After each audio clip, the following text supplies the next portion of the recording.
Untamed by Glennon Doyle. In Untamed, Glennon Doyle describes how she went from feeling stuck and focused on being the perfect mother, partner, Christian, and writer, but not fulfilling her desires. When she met and fell in love with a woman, she built a new life that made her feel truly free. Untamed will teach you how to change your life for the better and feel truly free from societal constraints. Doyle is a Christian and was a successful mommy blogger. She had a following of millions of women who relied on her for advice about marriage and parenting. She wrote a memoir, Love Warrior, about how she was able to heal her marriage even though her husband cheated on her with multiple women. Doyle didn't feel so enthusiastic about her book.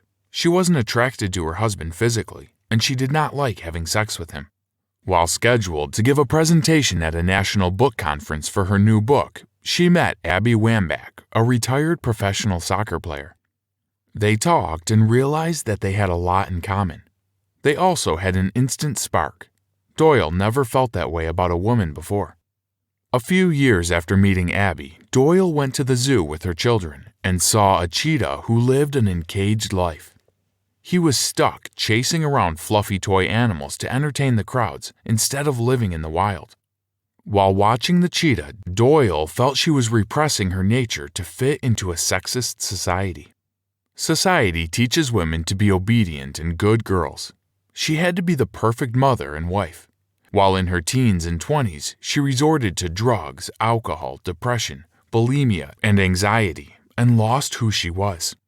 Only when she became pregnant did she get a wake-up call. She sobered up and married Mr. Melton. She started to live life according to people's expectations. When she met Abby, she found freedom. Abby and Doyle continued to express their love, exchanging letters. However, Abby was married, and Doyle was afraid to leave her husband out of fear that would make her a bad mother. Eventually, she realized that she couldn't repress her needs and desires and became a martyr for her family. Doyle came out to her family. She put her desires first and was honest. Now, all she had to do was come out to millions of people. Doyle's team was afraid that if she came out to the world, it would hurt her career. After all, her book was chosen as part of Oprah's book club and was on track to become a bestseller. Doyle felt torn. She didn't want to lose her readers' trust in her. She posted a picture of her and Abby on Facebook. People were generally supportive. Love Warrior was a bestseller, and Doyle was able to be truthful with her readers, explaining to them how marriage is complicated and sometimes the best thing is to divorce. However, many in the Christian community felt she had abandoned her faith, including her mother. To handle this opposition, Doyle learned how to trust her intuition and to be still.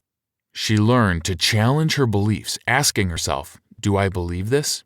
Is this true to me?" She found that many of her ideas were outdated. Many Christians believe that being gay is a sin.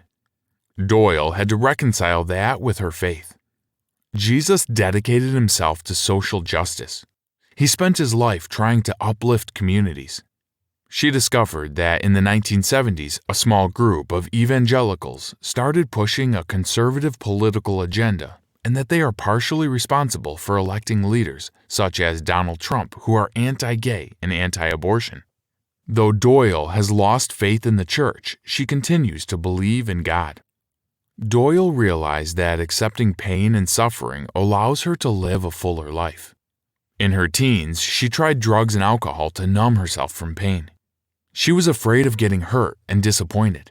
Eventually, she realized that we can do hard things, that pain is part of life, and accepting pain will help her live a fuller life.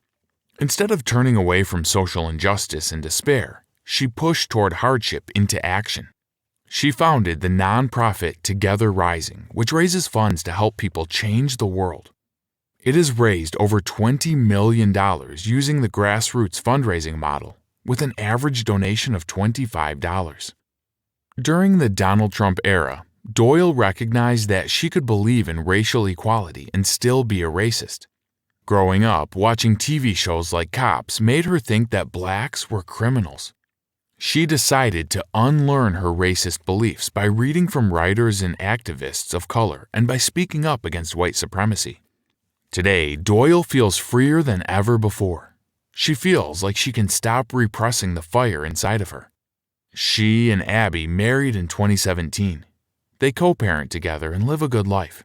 Her ex-husband lives down the road and comes by for dinner sometimes.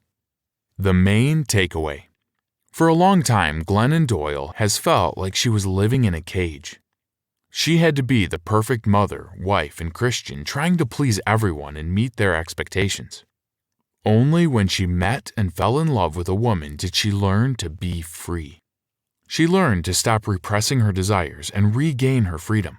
She learned to listen to her intuition and question societal beliefs that she had internalized. She was then able to live a fulfilling life.